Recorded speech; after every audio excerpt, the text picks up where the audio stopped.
"Listen to yourself," I said. "See how you act." She turned around unwillingly. I stood up and put on a performance, watching her face slowly turn red, then white. I am pretty good at such mimicry. Painfully good, you might say.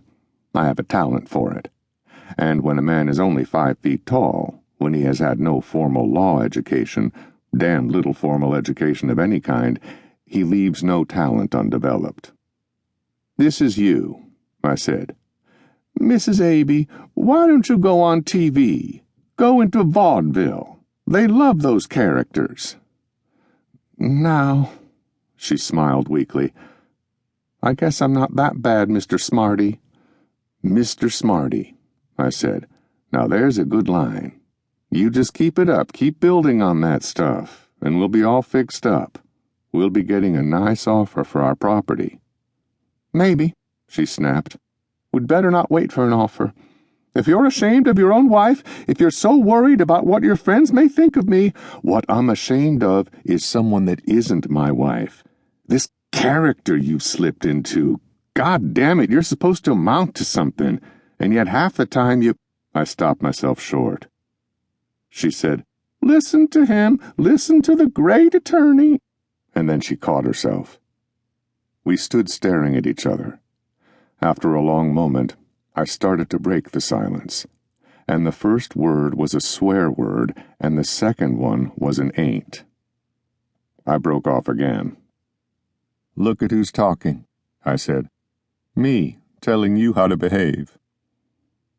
She laughed and put her arms around me, and I put mine around her. "But you're right, darling," she murmured. "I don't know how I ever got into the habit of carrying on that way. You stop me if I do it any more." "And you stop me," I said.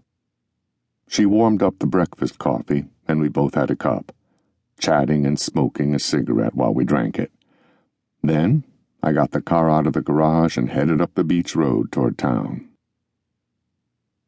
Manduwoc is a seacoast town, a few hours train ride from New York City.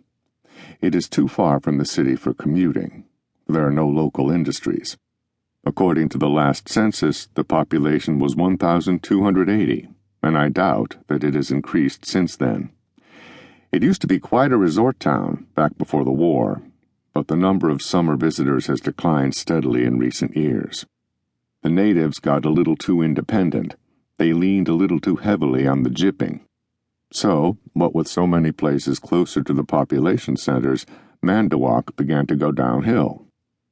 The largest hotel here has been boarded up for the past 2 summers. Some business establishments have closed down permanently, and at least a third of the beach cottages are never rented. There is still a considerable influx of vacationers, but nothing like there used to be. Practically the only people who come here now are those who own property here. People who, generally speaking, are out to save money rather than spend it. The town proper sits a few hundred yards back from the ocean. Built around a courthouse square, it is adjoined, on the land side, by an area of summer estates, and on the seaside, by the usual resort installations. These last include the aforementioned hotels and cottages, a couple of seafood restaurants, a boat and bait concession, a dance pavilion, and so on. Our cottage, which we own, is about 3 miles out. The others, the rent cottages, I should say, are all close in. I was approaching them, row upon row of identical clapboard structures, when a man stepped out onto the road and began to trudge toward the village. He was tall, stoop-shouldered, very thin. He had a mop of gray-black hair, and his angular, intelligent face was almost a dead white. I pulled the car even with him and stopped.